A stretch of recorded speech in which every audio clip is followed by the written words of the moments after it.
Bismillahirrahmanirrahim.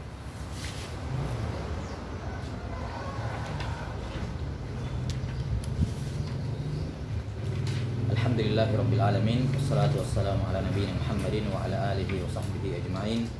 Asyhadu an la ilaha illallah wahdahu la syarikalah wa asyhadu anna Muhammadan abduhu wa rasuluhu, amma ba'd.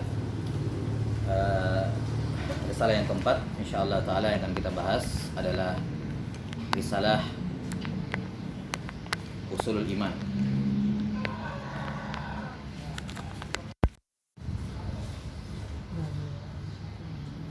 Baik, risalah Ushulul Iman ini terdapat pada jilid yang pertama dari muallafat Syekh Al-Imam Muhammad bin Abdul Wahhab pada kitab yang ke-6, Ushulul Iman.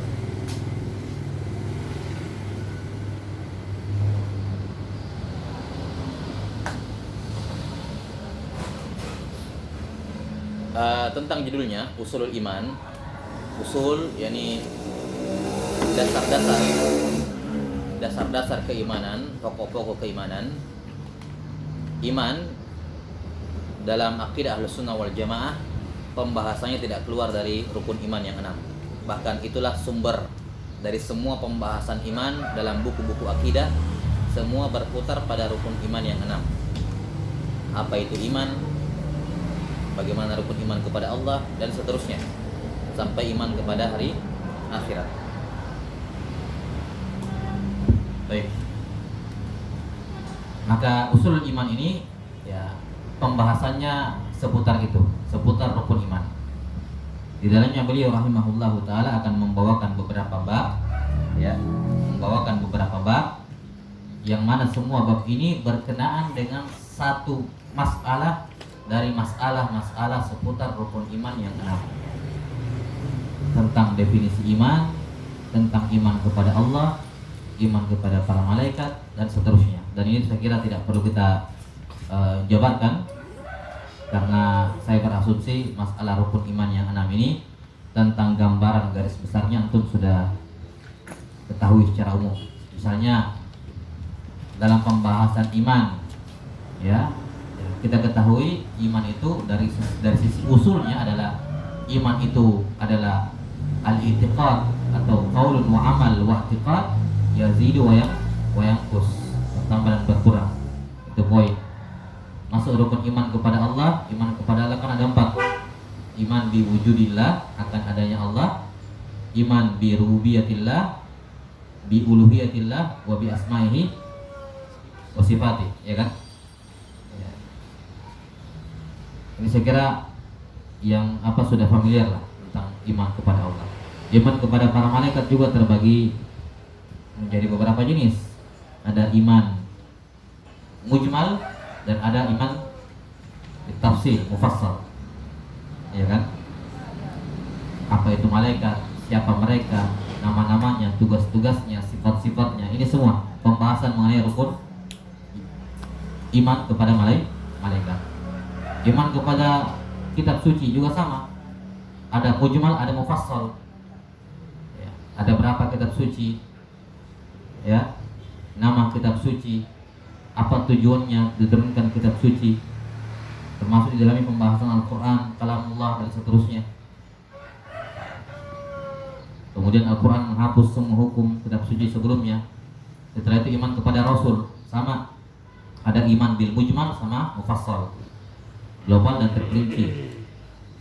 Apa tujuan diutus para Rasul, ya, sebelumnya siapa itu Nabi dan Rasul, apa itu Nabi dan Rasul, untuk apa mereka diutus, siapa saja nama-nama mereka. Kemudian masuk ke iman kepada hari akhirat. Hari akhirat kan ada 3 ya. Yang pertama, semua yang terjadi setelah kematian sampai hari kiamat, yaitu di dalam kubur. Yang kedua, semua yang terjadi setelah kebangkitan sampai akhir, surga atau neraka. Dan yang ketiga tentang asyratus sa'ah, tanda-tanda hari kiamat. Ya, ini pembahasan iman kepada hari akhirat 3 ini. Asyratus sa'ah, alam barzakh, dan ba'dal ba's, apa yang terjadi setelah kebangkitan.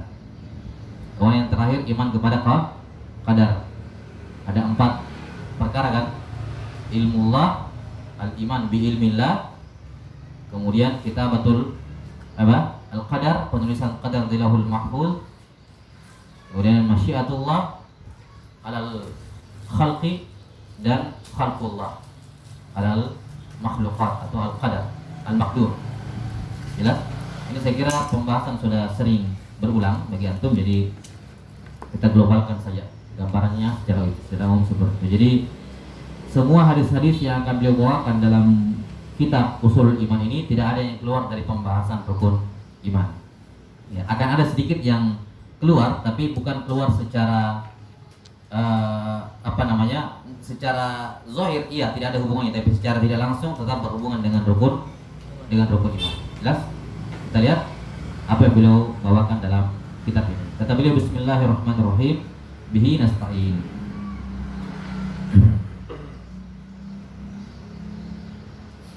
Babu ma'rifatillahi azza wa jal wal imani bihi. Bab ma'rifatullah, pengenalan kepada Allah dan beriman kepadanya. Baik, ini masuk di rukun iman yang mana? Rukun iman yang pertama, yaitu al-iman billah, yang mana terdapat di dalamnya ada 4 perkara kan, yaitu iman akan wujudnya Allah, adanya Allah. Yang kedua, rububiyah, uluhiyah dan asma wa sifat. Nah, di sini hadis-hadis yang akan beliau bawakan dalam bab ini semua berhubungan dengan ma'rifatullah dan iman kepada Allah. Jelas?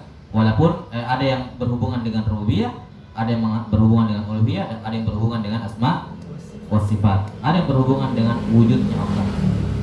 Kata beliau, an Abi Hurairah radhiyallahu anhu annahu qala Rasulullah sallallahu alaihi wasallam, qala Allahu ana aghna syuraka'i ani syirki man amila amalan asyraka ma'i fihi ghairi taraktuhu wa syirkahu, rawahu Muslim. Siapa yang, atau Allah Ta'ala mengatakan, ana aghna syuraka'i ani syirk. Ini hadis apa namanya? Hadis qudsi. Ya, hadis qudsi. Taib hadis dari sudut pandang apa? Al-qail atau yang berada di ujung sanad terbagi menjadi 4. Ya. Hadis yang dinisbatkan kepada Allah namanya hadis qudsi. Disandarkan kepada Nabi sallallahu alaihi wasallam namanya hadis marfu. Kalau kepada sahabat hadis mauquf. Kalau kepada tabi'in ke bawah maktub. Baik, jelas ya? Ini hadis qudsi. Kata Allah Ta'ala, ana aghna syurakai ani syirk. Saya adalah yang paling tidak butuh dengan yang namanya sekutu. Saya adalah sekutu yang tidak butuh kepada sekutu. Maksudnya kamu kan menyekutukan saya dengan yang lain. Nah, saya ini sebagai sekutu dari yang lain, tidak butuh kepada yang lain itu. Maksudnya. Jadi Allah Ta'ala mengatakan ana aghna syurakai ani syirk. Jadi dari sudut tinjauan kamu itu menjadikan saya sebagai salah satu sekutu dari sekutu-sekutu yang ada. Nah, saya sebagai yang kamu anggap sebagai sekutu, saya itu tidak butuh kepada yang lain. Kenapa tidak butuh? Karena Allah Ta'ala As-Samad. Apa itu As-Samad? Yang tegak dengan sendirinya, yang kepadanya lah seluruh makhluk bergantung. Dia tidak bergantung kepada siapa-siapa, tapi semua bergantung kepadanya. Itu makna As-Samad. Karena itulah kata Allah, ana aghna syurakai ani syirk. Man amila amalan asyraka fihi ma'i ghairi. Asyraka fihi ma'i ghairi. Siapa yang mengamalkan amalan yang dia persekutukan saya dalam amalan itu, taraktuhu wa syirkahu. Saya tinggalkan ia dan sekutunya. Iya. Baik. Di sini syirkuhu atau taraktuhu, saya tinggalkan dia. Iya, siapa ia di sini? Nah, ada 2 penafsiran di kalangan para ulama. Ada yang mengatakan taraktuhu, yakni taraktu, yakni al-fa'il, pelaku kesyirikan itu, saya tinggalkan dia dan sekutunya. Dan penafsiran yang kedua, dia mengatakan taraktuhu, yakni al-amal, saya tinggalkan amalan kesyirikannya itu dan sekutunya. Ini ada 2 penafsiran di kalangan ahlul ilm. Jelas, walaupun yang lebih nampak ya penafsiran yang pertama, yaitu taraktuhu, yakni taraktul fa'il, pelakunya saya tinggalkan. Ya, kenapa? Karena domir pada kata syirkahu, kembali ke mana? Pelakunya kan, yang punya sekutu kan pelaku, bukan amalan. Iya, jadi dia yang memiliki sekutu-sekutu selain Allah. Baik, jadi taraktu yakni taraktul fa'il, taraktul musyrik wa syirkahu. Saya meninggalkan yang melakukan kesyirikan dan sekutunya. Baik, hadis ini berkenaan dengan bagaimana dari rukun iman yang 4. Rukun iman kepada Allah yang 4. Berkaitan dengan rukun iman yang mana? Iman kepada uluhiyah. Baik. Kemudian wa Nabi Musa radhiyallahu an. Ditambih kalau ada perbedaan manuskrip ya. An Abi Musa radhiyallahu anhu annahu qala qama fina Rasulullah sallallahu alaihi wasallam bi khamsi kalimatin. Rasulullah sallallahu alaihi wasallam bersabda di tengah kami dengan 5 kalimat. Baik. Hadis yang pertama dari hadis Abu Hurairah. Kedua dari hadis Abu Musa. Dulunya pakai kunyah. Ya. Abu Hurairah masmuhu Abdurrahman bin Sakhar. Ya, Abdurrahman bin Sakhar alama rajjahahu An-Nawawi rahimahullah. Ya, yang dipilih oleh Imam Nawawi. Abu Musa nama beliau Abdullah bin Qais Al-Asy'ari. Al-Asy'ari kabilah dari Yaman. Ya. Abdullah bin Qais. Kata beliau, Rasulullah sallallahu alaihi wasallam menyampaikan 5 kalimat di tengah-tengah kami. Apa itu 5 kalimatnya? Faqala innallaha ta'ala la yanamu wa la yanbaghi lahu an yanama. Yakhfadul qista wa yarfa'u. Yurfa'u ilaihi amalul laili qabla an-nahari wa amalun nahari qabla al-laili. Hijabuhun nur au qala an-nar. Begini cara membaca kalau ada tasykik, keraguan-raguan pada rawi. Jadi bacanya hijabuhun nur au qala an-nar gitu. Jangan dibaca hijabuhun nur au in-nar seakan-akan dua-duanya sabda Nabi. Bukan ya, salah satunya saja. Cuman ada perawi yang ragu-ragu di sini. Makanya digunakan kata au. Jelas ya? Apakah Nabi mengatakan hijabuhun nur atau hijabuhun nar gitu ya? Jadi hijabuhun nur au qala an-nar. Lau kasyafahu la ahraqat subuhatu wajhihi mantaha ilaihi basaruhu min khalqihi. Rawahu Muslim. Sesungguhnya Allah Ta'ala tidak tidur dan tidak layak bagi Allah itu untuk tidur. Nah, kemudian Allah Ta'ala merendahkan timbangan dan mengangkatnya. Yani al-qistu yang dimaksud di sini adalah al-mizan. Al-qistu yang dimaksud di sini adalah al-mizan. Dinyalakan lampu kalau gelap ya. Ya, yani Allah merendahkan timbangan. Merendahkan maksudnya apa? Hah? Kalau timbangan rendah berarti berat atau ringan? Berat. Hah? Berat. Kalau mengangkat timbangan berarti ringan. Iya. Ya maksudnya seperti itu. Ya, berat rendahnya timbangan ditentukan dengan rahmat Allah Ta'ala. Nah, yakhfadul qista wa yarfa'uh. Diangkat kepadanya amal malam sebelum siang dan amalan siang diangkat kepadanya sebelum malam. Hijab Allah adalah cahaya atau api. Seandainya cahaya hijab ini disingkap, maka akan terbakar akibat dikarenakan subhat wajhi. Ya. Wajah Allah Subhanahu wa taala akan membakar segala yang terlihat oleh Allah Subhanahu wa taala dari kalangan makhluknya. Baik. Hadis ini berkenaan dengan bagaimana dari rukun iman kepada Allah? Hah? Rububiyah. Nah, lebih tepatnya apa? Asma wa sifat. Itu tidak asma wa sifat. Ini berkenaan dengan asma wa sifat. Baik, yang pertama Allah tidak tidur dan Dia tidak tidur. Ini namanya sifat apa? Sifat Allah Subhanahu wa taala ada 2. Ada sifat subutiyah dan ada sifat salbiyah. Sifat subutiyah artinya sifat yang Allah tetapkan. Sifat salbiyah artinya sifat yang Allah tolak dari dirinya. Paham? Ini tidak paham? Ya. Misalnya sifat subutiyah, misalnya Allah Ta'ala mengatakan Ar-Rahman, Ar-Rahim. Ini kan setiap nama mengandung sifat. Maka itu terdapat penetapan sifat. Atau misalnya Allah Ta'ala nuzul, Allah istawa. Ini sifat subutiyah namanya. Kalau sifat salbiyah, sifat yang Allah tolak dari dirinya. Misalnya la ta'khudhuhu sinatu wa la naum. Allah tidak tidur, tidak ngantuk. Ini namanya sifat salbiyah. Yani Allah tidak tidur, Allah tidak ngantuk. Jadi sifat salbiyah ini kita bawakan dalam bentuk penafian juga. Ya kan? Nanti insya Allah kita akan detailkan satu persatu, kita rinci saja, kita akan berikan perincian berdasarkan hadis yang beliau bawakan. Sifat salbiyah, bagaimana caranya mengimani sifat salbiyah Allah Subhanahu wa taala? Cara mengimani sifat salbiyah itu dengan dua langkah. Dengan dua langkah. Langkah yang pertama adalah menolak sifat itu dari Allah. Kita tolak sifat itu dari Allah karena dia menolaknya. Maka langkah yang pertama kita tolak sifat itu dari Allah. Langkah yang kedua kita tetapkan kebalikan dari sifat itu. Kita tetapkan apa? Kebalikan dari sifat yang ditolak itu kita tetapkan secara sempurna. Baik, ini dua langkah. Tetapkan kebalikan dari sifat yang ditolak itu secara sempurna. Bukan hanya ditetapkan kebalikannya, tapi ditetapkan secara sempurna kebalikan itu.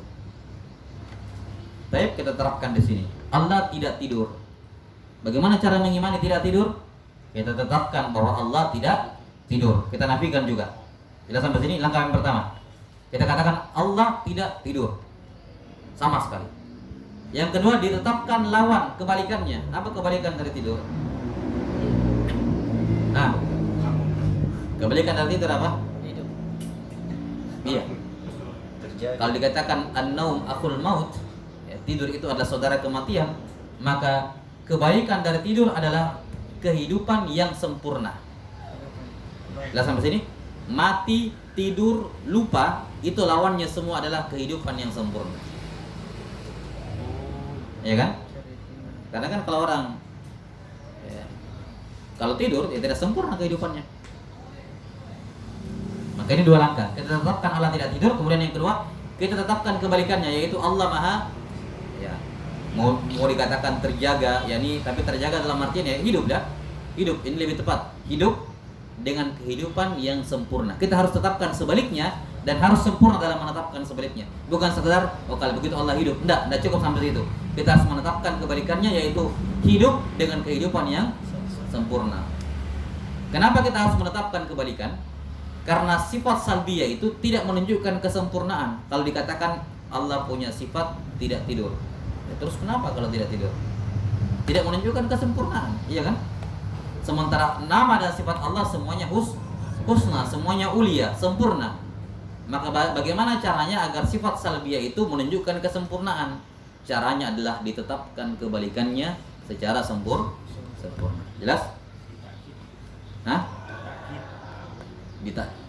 Bukan ditakid, ditetapkan kebalikan dari sifat salbiyah itu, kebalikannya. Kemudian tetapkan sifat itu secara sempurna. Kebalikan tadi itu, sifat kebalikan tadi itu ditetapkan secara sempurna. Baik, jadi hadis ini berkenaan dengan apa? Asma wa sifat. Di sini merendahkan dan menaikkan timbangan. Kemudian di sini juga terdapat sifat apa? Sifat apa yang terdapat dalam hadis ini? Sebelumnya yurfa'u ilaihi, diangkat kepadanya, yang menunjukkan sifat apa? Istilah ya Allah. Tinggi. Nah, sifat al-ulu. Ya, jangan sifat tinggi ya. Kalau sifat tinggi, Allah tidak punya sifat tinggi, Allah punya sifat al-ulu. Menerjemahkan sifat Allah itu termasuk babul khabar. Kita sampai sini, menerjemahkan sifat Allah ke bahasa selain Arab itu min babil khabar. Misalnya, apakah Allah punya sifat tinggi? Kita katakan tidak punya sifat tinggi, dia punya sifat ulu. Tinggi ini adalah pengabaran tentang itu. Karena penerjemahan. Kamu sampai sini diterjemahkan. Makanya ya, semaksimal mungkin menyebutkan sifat Allah dengan bahasa aslinya, bahasa Arab. Ya. Jadi Allah punya sifat al-ulu. Kenapa? Karena diangkat kepadanya. Berarti yang diangkat ini dibawa, diangkat naik ke atas. Maka sifat yang kedua yang terkandung dalam sifat ini adalah sifat al-ulu. Al-ulu sifat subutiyah atau sifat salbiyah? Sifat subutiyah. Paham ya? Nah, gitu. Kemudian sifat yang ketiga adalah apa? Sifat al-wajh. Sifat apa? Al-wajhu.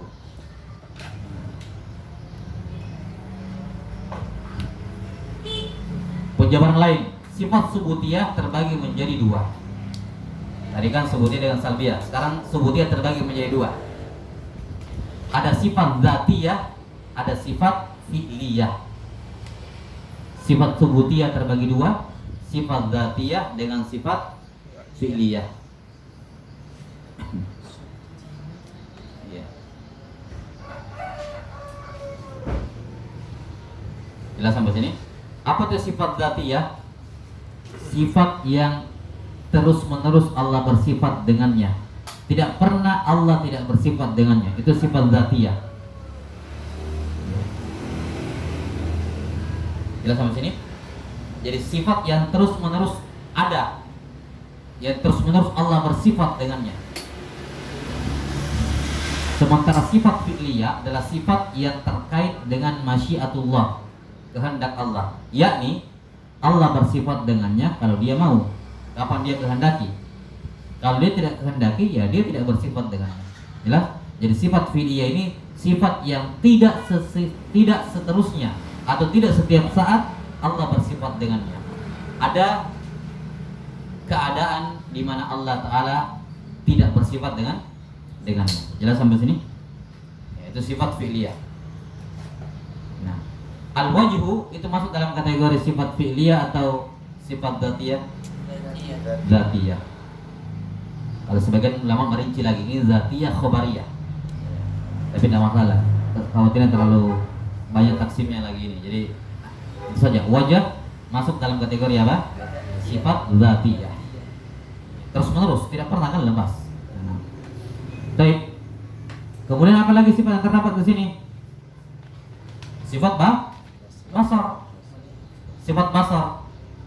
Dzatiyah, subutiyah atau salbiyah?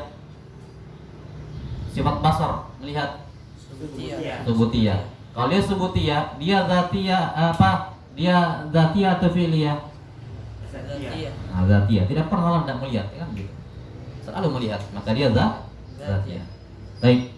Kita tidak mensyarah hadis ya, kita hanya menjelaskan hadis sesuai dengan judul bab, yakni hubungannya dengan asma was sifat. Mafhum? Baik. Kemudian juga di sini ada fi'il Allah Ta'ala yakhfadu. Allah merendahkan. Ya, merendahkan. Ini fi'il, penetapan perbuatan Allah Subhanahu wa taala. Nah, kemudian wa Nabi Hurairah radhiyallahu anhu marfu'an, yaminullahi mal'a la taghiduha nafaqatun saha al-laili wan nahar ara'aytum ma anfaqa mundu khalaqas samawati wal ard fa innahu lam yaghud. Baik. Ada yang lewat? Fa innahu lam yaghid ma fi yaminihi wal qistu bi yadihi al-ukhra yarfa'u wa yakhfid akhrajahu. Dari Abu Hurairah marfu'an, mana marfu'? Sampai ke Nabi. Marfu'an itu ringkasan dari qala Rasulullah sallallahu alaihi wasallam atau anna Nabiya sallallahu alaihi wasallam qala. Itu metode apa meringkas dalam imla. Nanti kalau ditulis kepanjangan ketinggalan hadis yang dibaca gurunya, disingkat marfu'an. Gitu ya. Dan kalau hadatsana disingkat sana. Ya. Singkat sana dan seterusnya. Baik. Nabi sallallahu alaihi wasallam bersabda, yaminullahi mal'a. Tangan kanan Allah Subhanahu wa taala mal'a, yani penuh. Ya. La taghiduha nafaqatun. Ya, tidak akan berkurang dengan nafkah. Saha al-laili wan nahar, sepanjang malam dan siang. Tidakkah kamu melihat sudah berapa banyak yang Allah Subhanahu wa taala nafkahkan kepada makhluk sejak dia menciptakan langit dan bumi? Tapi bersama dengan itu tidak berkurang sedikit pun yang ada pada kanannya Allah Ta'ala.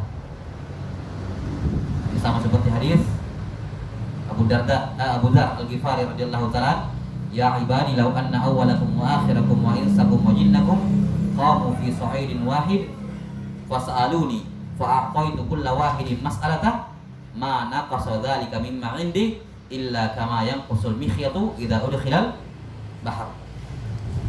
Seandainya semua jin dan manusia yang pertama sampai yang terakhir ngumpul, semuanya minta kepada Allah, kemudian dikasih satu-satu semua permintaannya, tidak akan mengurangi sedikit pun dari apa yang ada pada sisi Allah, kecuali seperti jarum yang dicelupkan ke laut, ya, tidak berkurang pada laut sama sekali.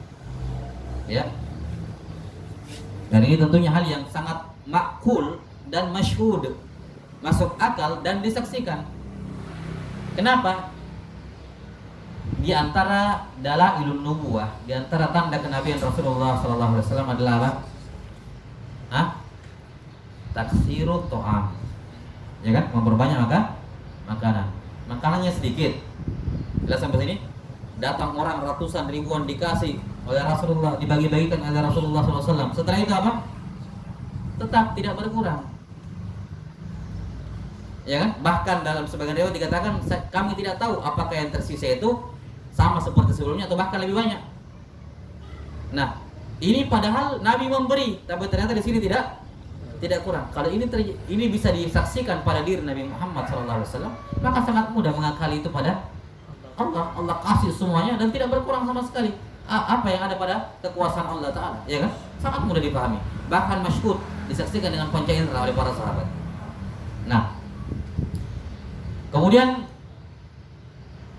wal qistu biyadihil ukhra, kemudian timbangan yakni mizan di tangannya yang lain. Yarfa'u wa yakhfad, dia meninggikan dan merendahkannya. Akhrajahu, riwayat Bukhari Muslim. Baik, ini berkenaan dengan apa? Ayat dari 4 ini. Iman kepada apa? Dari iman kepada Allah berkenaan dengan apa ini? Asma wa sifat juga. Ya, asma wa sifat. Di sini terdapat penetapan sifat apa? Sifat yadun bagi Allah. Jelas? Perhatikan, dalam menetapkan sifat Allah ada 3 kaidah besar. 3 kaidah besar dipegang baik-baik dalam menetapkan sifat-sifat subutiyah. Ya, dalam menetapkan sifat-sifat subutiyah.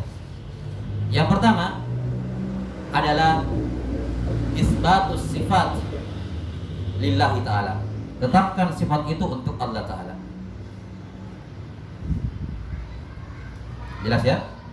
Kemudian yang kedua, nafyut tashbih wa tamsil. Menafikan keserupaan dan kemiripan, keidentikan dengan sifat makhluk.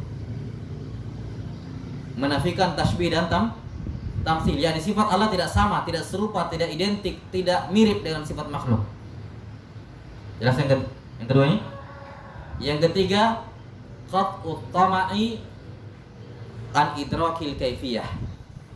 Qat'ut tam'i an idrakil kaifiyah, memutuskan rasa penasaran. Memutuskan artinya apa? Menghentikan rasa penasaran untuk mengetahui kaifiat sifat Allah. Tutup pintu di situ. Ya, ini 3 kaidah penting dalam menghadapi semua sifat-sifat subutiyah Allah Ta'ala. Pertama, karena dia subutiyah maka kita tetapkan. Jelas? Yang kedua, jangan serupakan dengan makhluk. Yang ketiga, jangan buka pintu pikiran untuk mengetahui kaifiatnya. Jelas? Ini 3 kaidah penting dalam menghadapi semua sifat subutiyah. Contoh di sini sifat tangan, yadun. Apalagi di sini dispesifikkan lagi yaitu sifat yamin, tangan kanan. Bagaimana caranya menyikapi sifat yamin ini? Tetapkan itu untuk Allah. Allah punya yadun, dan yadunnya salah satunya adalah yamin. Dan yadunnya ada berapa? Ada 2 yadan, karena disebutkan biyadihil ukhra, di tangannya yang lain. Berarti kan 2. Satu yamin, satu ukhra, ya kan? Maka di sini penetapan bahwa Allah punya yadun, bahwa yadunnya ada 2, dan salah satu dari yadun itu adalah yamin. Baik. Bagaimana cara menetapkan ini? Kita tetapkan semuanya untuk Allah. 1. Yang kedua, jangan serupakan dengan makhluk. Yang ketiga, jangan berpikir untuk mau tahu kaifiatnya. Bukan karena kaifiatnya tidak ada, jelas, tapi karena kaifiatnya majhul, ghairu ma'qul. Saya ulangi, ghairu ma'qul. Jelas ya? Ghairu ma'qul yakni lana, bagi kita makhluk. Jadi ketika dikatakan jangan berpikir untuk mengetahui kaifiatnya, bukan karena kaifiatnya tidak ada. Kaifiatnya ada, cuman tidak sampai akal. Jelas ya? Inilah yang dimaksud. Kalau kaidah yang pertama dengan yang kedua, poin pertama dan kedua terambil dari kalimat firman Allah Ta'ala, laisa kamitslihi syai'un wa huwas samiul basir. Yang ketiga, banyak ayat ya. Iya. Tentang poin yang ketiga ini, misalnya ya'lamu ma baina aydihim wa ma khalfahum wa la yuhituna bihi ilma. Ilmu mereka tidak bisa melingkup ilmu Allah Subhanahu wa taala. Makanya jangan buka pintu untuk mencoba cari tahu kaifiat, tidak akan bisa. Inilah yang ditunjukkan oleh ucapan Imam Malik ketika ditanya tentang istiwa, kata beliau apa? Al-istiwa'u ghairu majhul. Yani secara lughatan, makna secara bahasa, makna istiwa itu ghairu majhul. Wal kaifu ghairu ma'qul. Adapun kaifiat istiwa Allah tidak diketahui. Tidak bisa diketahui oleh kita maksudnya. Kalimat ghairu ma'qul menunjukkan kaifiatnya ada. Cuman ghairu ma'qul. Jelas sampai sini? Kalau seandainya kaifiat tidak ada, tidak mungkin dikatakan ghairu ma'qul. Ngapain sudah jelas-jelas ghairu ma'qul kalau tidak ada? Untuk apa menyebutkan ghairu ma'qul kalau kaifiatnya tidak ada? Maka kalimat wal kaifu ghairu ma'qul menunjukkan asal kaifiatnya ada, cuman ghairu ma'qul saja. Ya, wal imanu bihi wajibun aswalu anhu bid'ah. Jelas? Ini riwayat yang lebih sahih dan yang lebih tepat dari sisi periwayatan dibandingkan ibarat yang mengatakan al-istiwa'u ma'lum wal kaifu majhul. Ada riwayat tapi ini kurang ya. Yang lebih benarnya riwayatnya seperti itu. Al-istiwa'u ghairu majhul wal kaifu ghairu ma'qul. Itu riwayat yang lebih tepat, yang lebih sahih dari Imam Malik rahimahullah. Nah, maka yamin sama seperti ini sifat menyikapinya. Tetapkan untuk Allah, jangan serupakan dengan sifat yaminnya makhluk, yadunnya makhluk. Dan yang ketiga apa? Jangan coba-coba cari tahu, pengen tahu tentang kaifiatnya, karena tidak akan mampu. Baik. Kemudian apa sifat lain yang terdapat dalam hadis ini? Allah Subhanahu wa taala yunfiqu. Dalam Al-Qur'an dikatakan yunfiqu kaifa yasha. Allah memberikan nafkah. Apalagi? Dikatakan di sini wal qistu, timbangan biyadihil ukhra, di tangannya yang lain. Nah, tangan yang lain ini tangan apa? Khilaf di kalangan ulama apakah dinamakan shimal atau yamin. Karena dalam riwayat Imam Muslim dikatakan kilta yadaihi yamin. Kedua tangan Allah itu kanan. Sebagian ulama menetapkan tetapkan sebagaimana ininya kanan. Tidak bisa dibayangkan, tidak masuk akal, tidak boleh dipikirkan dengan akal pokoknya. Pegang tiga kaidah tadi. Tetapkan dua-duanya kanan. Kemudian yang kedua apa? Nah, tidak serupa dengan makhluk. Dan yang ketiga, jangan membuka pintu berpikir tentang kaifiat. Sebagian ulama lain mengatakan tidak. Yang satunya kiri. Tetap kiri. Adapun maksud dari hadis kilta yadayhi yamin, dua-duanya kanan, yakni karena bagi manusia itu normalnya manusia itu kadal. Ya, kanan dari lahir. Kidal itu kiri itu normalnya orang kan kanannya lebih bagus dibandingkan kirinya, lebih kuat dibandingkan kirinya. Ya kan? Lebih kanannya dibandingkan kirinya. Nah, kedua tangan Allah tidak seperti itu. Dua-duanya baik, dua-duanya sempurna, dua-duanya jelas ya. Makanya dikatakan dua-duanya